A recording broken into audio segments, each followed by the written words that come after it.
Bloomberg Audio Studios. Podcasts, radio, news.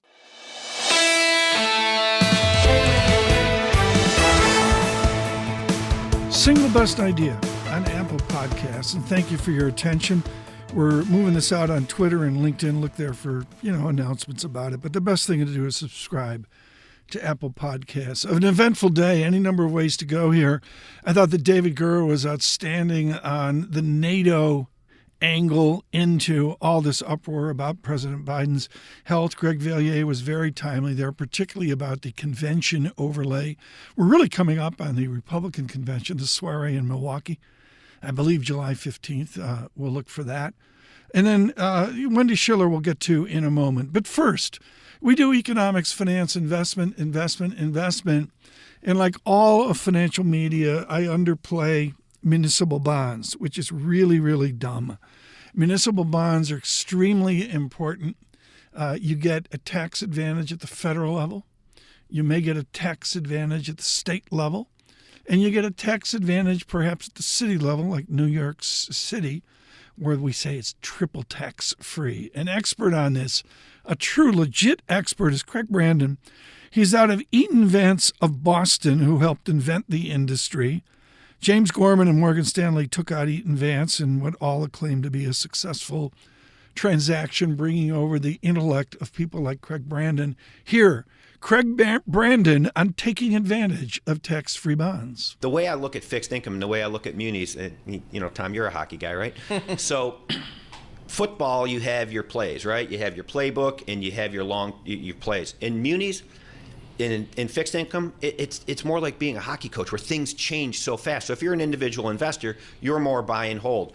We're looking at how the market changes. I mean, the market changes every day. Look, later today we have, the Fed chairman speaking in Congress.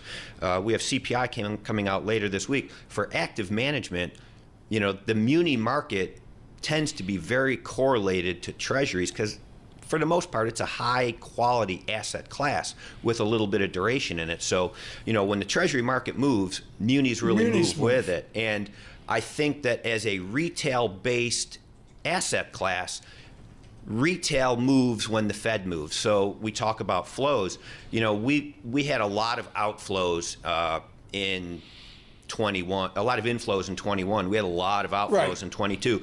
We've been sort of flattish for the last couple of years. Craig Brandon there with Eaton Vance, Morgan Stanley. I'm sorry, he's with Morgan Stanley, but I'll always say he's with Eaton Vance. My parochial narrowness is, that was a really interesting conversation. I promise we'll do more on municipal bonds and if someone with the decades of experience such as Craig is important.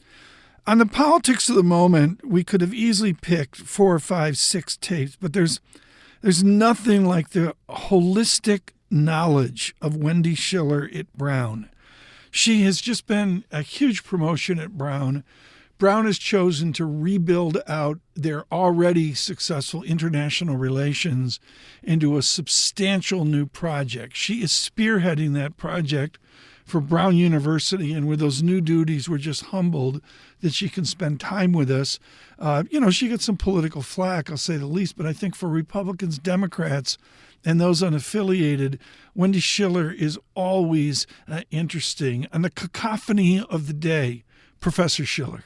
I'm looking at the difference between our daily lives and the functioning of the federal government and Biden's capacity. I understand it's a reasonable question to ask for an 81-year-old president who had a disastrous debate and shows signs of aging. There's no question it's fair game, but most Americans want to know, is the government working or is the government not working? And, you're talking about inflation. We sort of get a sense it might be easing. Things are slowing, but the economy is still pretty vibrant.